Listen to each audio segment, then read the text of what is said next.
Going to start with the Cambridge O-Level Physics 5054/22 May-June 2022 paper, and this paper is based on theory, and we are going to start off right away. Question number one, it says that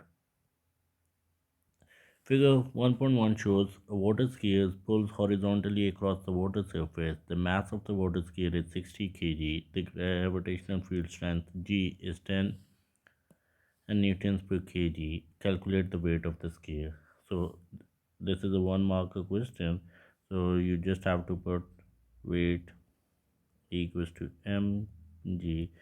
M is around 60 times 10. So this is going to be 600 newtons. Don't forget the units. Easy peasy, lemon squeezy. Okay. Now the mass and weight have different units. State two other differences between mass and weight. So first of all, you can write just a second, I'll fix this. Okay, so now you have to do this thing and find out the difference. So mass is what? A scalar quantity, whereas weight is a vector quantity.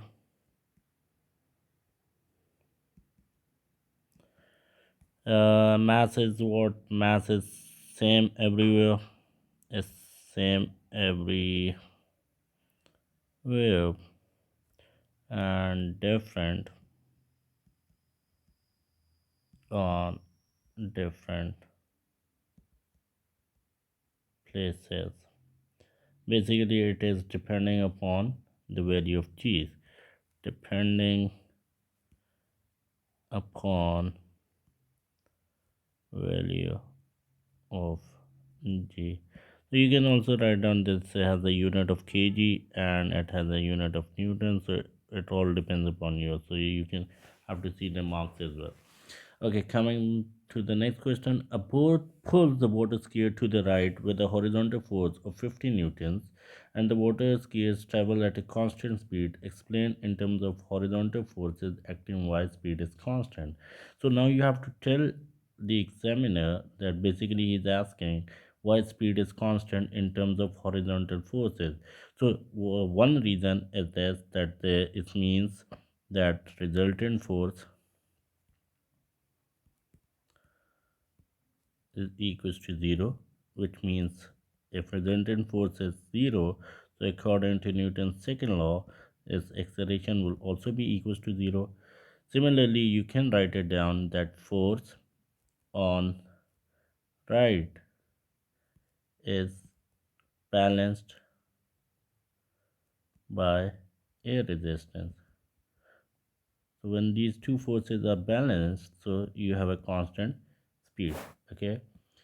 Now, the horizontal force acting on the right increases from 50 Newton to 70 Newton and the sizes of the other forces are unchanged. Calculate the acceleration of the water skier. So let's suppose if a water skier is like this, so this is like it's going into this 70, this is going to be 50. These are the forces, so resultant force will be 20 newtons, and now you have to find out the acceleration. So force is equals to ma, Newton's second law. So acceleration force is what? 20 newtons divided by the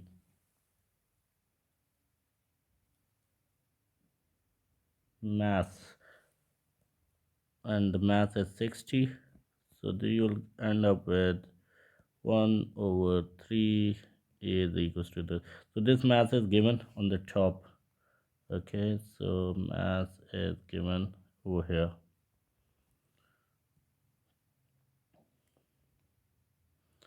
So this is going to be acceleration equals to 1 divided by 3, or you can write it down 0.33 meter per second square. One more important thing, don't forget the units. Okay, don't forget this thing. This is very important. Okay, now moving to the next question. Oopsie daisy.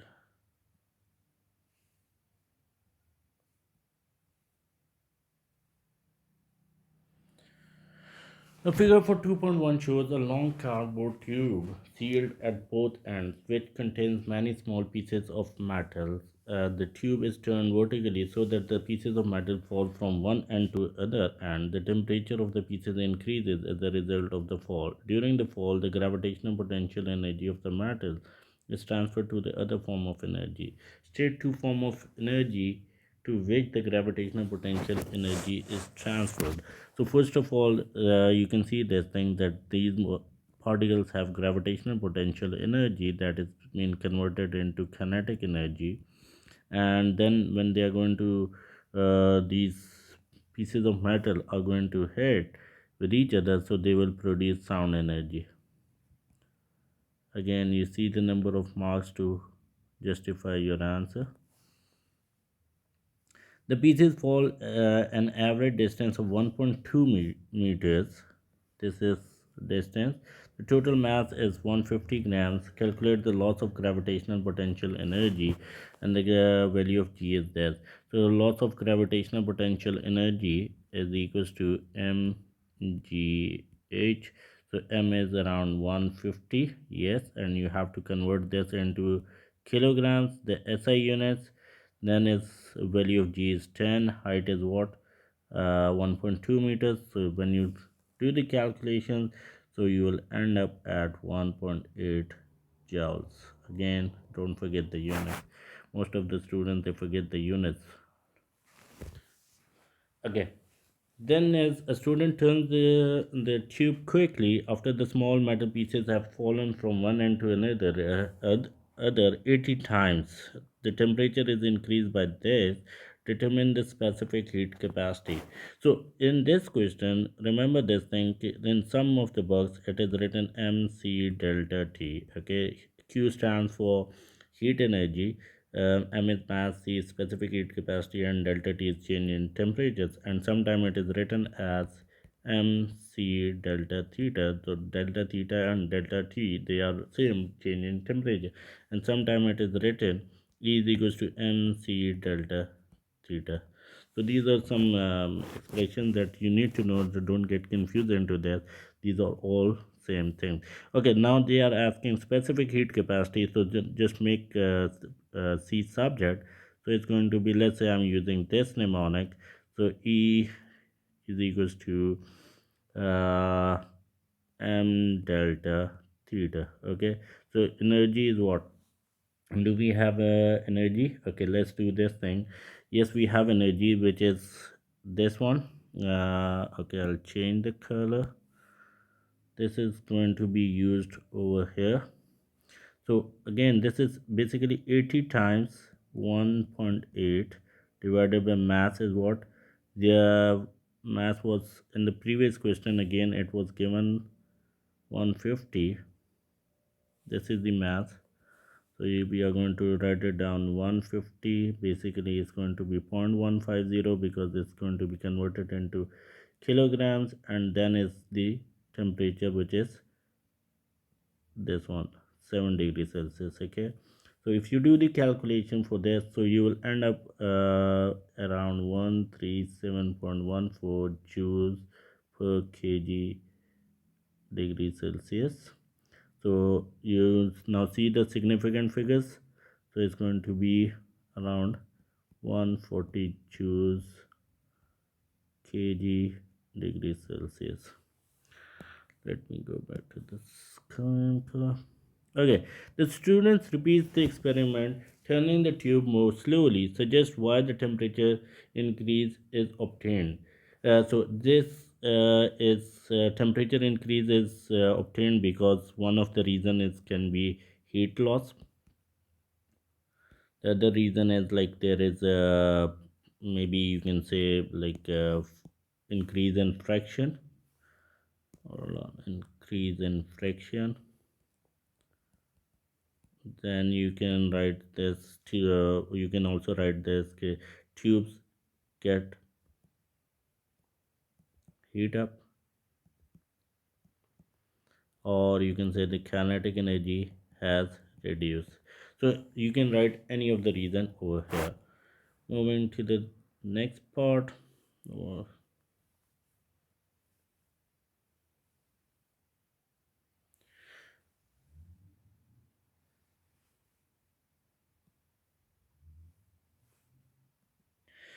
Figure 3.1 shows syringe mounted vertically in a block of wood and sealed at one end. A plunger free to move. A plunger is free to move inside the syringe. There is a trap air in the syringe. Okay, this is the diagram that you need to do. Make sure understand this thing. Define pressure. Just write force. Write the formula because you have not enough time. So just write pressure equals to force per unit area, force divided by area. It depends upon you how you are doing this. Explain how the air molecules in the cylinders of the syringe create pressure. So this I have explained to my students, but I'm going to do it again over here. So again, what you need to do is you have to write down these points. Random motion of the molecules, because gases are always in random motion of the molecules. So molecules have what? When they are in motion, so the molecules have kinetic energy. And these kinetic energy, so they are moving obviously. So they hit the side, walls, or piston. Basically, these are the reasons due to which you create, they are creating pressure inside this range. Okay, let's move to the next question. A 10 Newton weight is placed on the top of the plunger. The plunger moves down slowly so that the temperature of the air inside the syringe does not change. Before the weight is placed on the top of the plunger, the pressure of the air inside the syringe is this, the volume is this. So first of all, we will highlight those values which are being given over here. So this question is basically like if I try to draw this plunger, or yes, let's see, do this thing. This is going to be like this. And this is going to be like this. Okay, this is your piston. So okay, what is this given? The pressure inside the pressure inside this range is what? This is the pressure is 1 into 10 to the power 5 Pascal. The volume of air inside this is 50 centimeter cube, and the area, cross sectional area, is this one. Okay, now they are saying when you are going to put another object on the top of this thing, like an object which is 10 Newton weight is going to be placed over here. So they want to know the pressure over at that point. So how you are going to solve this question? First of all, what you are going to do is, we know that pressure equals to force over area. Over here we will find out the force. Pressure is already given. I'll do this thing. P times A is equals to F1. So P is what? 1 into 10 to the power 5 times 1.2 times 10 to the power minus 4. So this will give me the force F1, and that will be around 12 newtons. Okay, so this I am going to highlight. And after this, now we need to find out the blue question mark, because when you are going to put a weight on the plunger, so they wanted to know the amount of pressure at that point. So first of all, again we are going to use that formula, but over here we are going to find out the force over here will be 10 Newton plus 12 Newton, because there are two forces acting over here. So this is going to be 22 newtons. So pressure will be 22 newtons divided by area is same because we are using the same syringe. So it's going to be like 22 divided by 1.2 into 10 to the power minus 4, and this will give you 1.8 into 10 to the power 5 pascals. So this is going to be your final answer. I hope this question is clear. Okay, then is calculate the volume of air inside the syringe plunger. So this is over here we are going to use the Boyle's law. That is going to be like this. So pressure for the initially for the first time when we were using the plunger or syringe, it was this and the volume was 50. Okay, and remember this is in centimeter cube. Okay, the pressure is like again 1.8. This is given over here into 10 to the power 5. This is we calculated from this, and we want to find out the V2. So if you do the calculations, so this is going to be around V2 is equals to 27.7 centimeter cube, and which is be rounded off to 28 centimeter cube. Okay, so we are going to put this answer over here. Okay, now let's go to the next question, and it says that okay, this question is from the topic light, and figure shows a ray of white light incident on a glass prism, and this define the term angle of refraction. Okay, so angle of refraction is most of the students they make a mistake. Do not do this mistake. The angle between refracted ray and normal. So this is the definition of the angle of refraction. The angle of incident of the white light enters this the prism is this. So this is angle of incident, and the angle of refraction is for 25. So we know the formula of refractive index is sine I over sine R. So it's going to be sine 40 divided by sine 25, and you will end up with 1.52. So you have to round off to 1.2 significant figures. So it's going to be no units. And remember this thing that refractive index is a ratio, so you don't need to put units over here. Okay, uh, then is using figure 4.1 state and explain how refractive index of the red light differs from the refractive index of the violet light. So refractive index is basically the light, how much light is bending. So we need to see how the red light and how the violet lights are being refracted over here. So you see these two diagrams, and I'm going to write it down. After looking the diagram, is I'll state this refractive index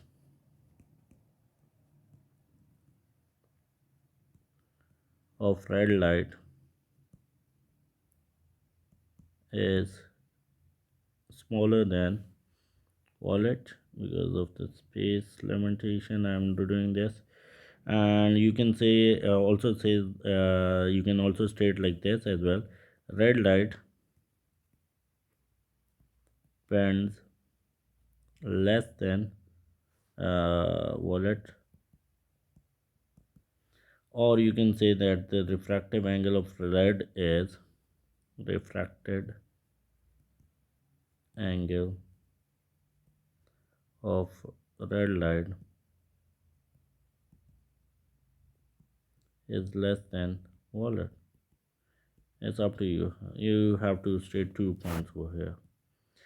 Okay, the source of white light is used in figure 4.1, produces other types of electromagnetic radiation as well as visible light. State the name of invisible radiation found at P and the invisible radiation found at Q. Okay, so basically if you see the diagram, he's asking these two questions. Basically he's looking for Let me change the color. He's looking for this and this. What are the regions over here? So at as you know this thing, read my n value using x-ray glasses. So this is radio waves, this is microwave, this is infrared, this is visible light, this is visible, and this is white, 7 colors white light. This is ultraviolet, this is x-rays, and this is the last one is gamma. So this is your visible region, and they want to know which region is this and which region is this. So that is basically the P is your infrared and ultraviolet. So I'm going to simply write over here infrared, and then Q is ultraviolet. Just remember this mnemonics. Read my n value using X-ray glasses. Okay, coming back to question number 5, and it says that a student connects a battery, thermistor, and X-ray. So this is the battery symbol. This is your thermistor. Is this one? You must know the functions and operations of these devices, otherwise you won't be able to attempt this question. The electromotive force of a battery is represented by E. The current is X. In I, in the thermistor, the current is I. The resistance of Y is greater than this. Take two boxes, one to show the correct statement about the potential difference across Y, and the other to show the correct statement about the potential difference across Y. So he is, or the examiner is asking the potential difference across Y. So what will be the potential difference across Y? So this is going to be, the options are is less than, is E is equals to, is greater than. So this is your right answer. Okay, and the current in Y. So the current in Y is, what are the options? Is less than I, is equals to I, is greater than, is less than, because I told you this thing, given a in parallel circuits the current is going to be divided, in series it remains the same. Okay, coming back to the next question. Okay, now this it says that the student connects the thermistor in series with the resistor Y and battery of EMF 66 volts as shown in the figure. In the circuit at room temperature, the resistance of thermistor is X and the current of the thermistor is X. Calculate the power produced in thermistor. So we need to find out the power of this produced in this. So again, the formula for power is equals to VI, and we have the current, we have the resistance. So first of all, what we are going to do is we are going to find out the voltage across thermistor, and that will be again IR. V is equals to IR, Ohm's law. I is what? 0.0020 times 600, so it's going to be 1.2 volts. Now we are going to apply this into the formula. So P equals to VT times I. V 1.2 times 0.0020. So this is going to be 2.4 into 10 to the power minus 3 watts. Don't forget the units. Okay. Calculate the resistance of Y. So in order to find out the resistance, so now you see these are in series. So basically resistance of thermistor is what?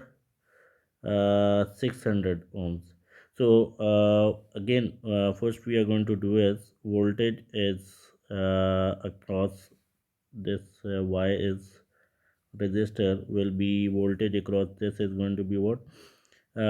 Total voltage is 6, and voltage across thermistor is 1.2. So voltage across Y will be 4.8 volts. Okay, so now after calculating the voltage across resistor Y, now you have to find out the resistance again. V is equals to IR, so V divided by I is equals to R. So voltage is what, 4.8 divided by, the current will be same because it's a series. So now when you divide this, you will get 2400 ohms. So this is going to be your answer. Okay, the thermistor is cooled down. Again, you should be knowing the working of thermistors. Okay, whenever the temperature is decreased, so resistance will be increased, the current will decrease. Okay, and when the temperature will increase, the resistance will decrease, so the current will be increased. Okay, so explain why this causes the potential difference across Y2 disease. Okay, you can do this thing. The thermistor is cooled, so obviously what will happen? The resistance is going to increase, or resistance of whole circuit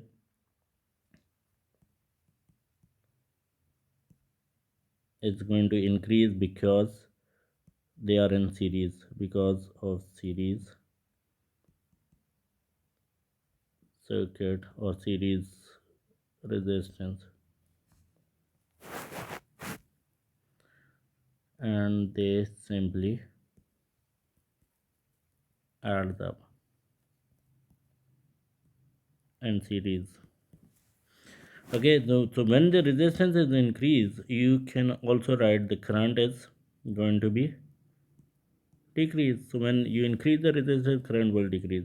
Or if you want to write potential difference across Y will decrease, and potential difference across X will increase. This is as per I'm applying the logic of applying logic for potential divider. So if you haven't seen this, I am soon going to post a video on potential divider concepts. So it's up to you. What you can write any 2 points out of these four. Okay. Okay. So basically, if I tell you this thing, if you want to find out the voltage potential difference across point A and B, I'll just, or B to C. So we were talking about this point, V out across Y and V out across X. So this was the point I was telling you regarding the potential divider. Okay, the next question states that 6.1 shows the part of toy which contains two ring shapes, permanent magnet. A plastic rod passes through the center of this. This is both magnets, and this is this. The top magnets can be moved up and freely around the plastic rod. The magnetic poles on the bottom magnets are 6.1. The top magnet floats in the air above the bottom magnets, and 6.1 marks poles on this. Explain why it floats. Okay, why this basically these two are magnets, so why they are floating is basically these are north pole, north pole, north pole, and this is south, south, south. So they are going to repel. This is what you have to write it. So north pole at the bottom, north pole at the bottom of this ring magnet, and south on top. Again, you can write another point like repels, like pulls, or you can also write it terms of forces. Force of repulsion, force of repulsion is greater than weight of top magnet. This is another way of writing it down. Okay, the top magnet is replaced with a ring made of iron. Explain why iron sticks to the board. So iron is what? Magnetic material. Iron is magnetic material. That's why it get attracted to that, and that is basically due to magnetic induction.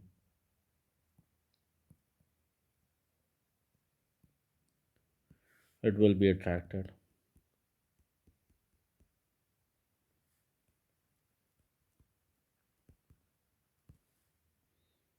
Okay.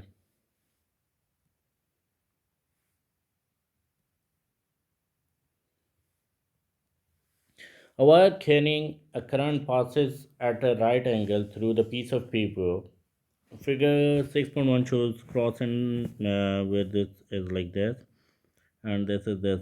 Sketch three magnetic field lines to show the magnetic field pattern around this, shows the direction of the sketch. Okay. So now you have to draw this thing. So first of all, what you need to do is, for this question, you have to apply the right hand grip rule. Right hand grip rule. Again, this is very important. The most of the students, they do this type of mistake. Instead of using their right hand, they use their left hand. Don't use left hand. Okay, so when you are pointing your thumb toward the screen, so the right hand, basically take out your right hand first, and you are pointing your thumb into the screen, and you see this thing, the curls of your fingers, they are moving in a clockwise direction. So you are going to make like this, three lines. Okay. Okay, so sorry, my bad, the lines are not as clean as it should be. So they are in clockwise direction. Okay. And remember one more thing, the distance between these two lines are, basically what I'm trying to tell you, this thing, if this distance is 2, this distance will be 3, and this distance will be 4. So distance will increase as you move away from where. So make sure you show this concept. So this is the end of section 1. Section A. Thank you very much.